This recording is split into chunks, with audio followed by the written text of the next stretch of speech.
বাচ্চা আছে তার কি ফিতরা দিতে হবে?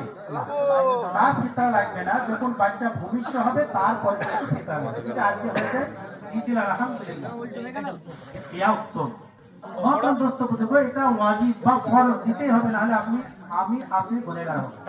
সেখানে আলহামদুলিল্লাহ আমাদের সমস্ত আদায় করেছে। আমরা সকালে আলহামদুলিল্লাহ আল্লাহ পাক আমাদের চিন্তাকেও যেন কবুল করুন। আমরা সকলে বলে আল্লাহুম্মা আমিন। আমার বাকি আমার ভাই, এই যে রোজা আল্লাহ পাক আমাদের উপরে ফরজ করেছেন, কেন করেছেন, কিসের জন্য করেছেন, কি দরকার ছিল?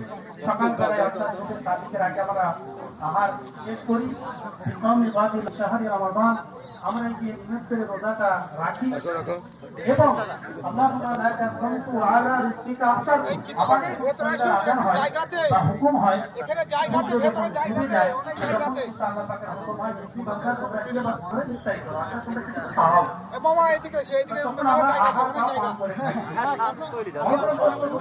হ্যাঁ অনেক জায়গা জানি সব উম্মতে মুসলিমা হযরত মুহাম্মদুর রাসূলুল্লাহ সাল্লাল্লাহু আলাইহি ওয়াসাল্লামের উম্মতগণ পৃথিবীতে মাত্র 60, 70 বছর, 80 বছর, বেশি বেশি হলে 90 বছর। আগেকার পূর্বের নবীদের উম্মতেরা এনারা 800 বছর, 900 বছর, 1000 বছর ধরে বেঁচে থাকতেন। 80,000 বছরে বেঁচে থাকায় তারা বহু ইবাদত করতেন, আল্লাহকে ডাকতেন, আল্লাহর উপাসনা করতেন এবং এনারা এক জায়গায় যদি বসে যেতেন আল্লাহর ধ্যানে বা আল্লাহর স্মরণে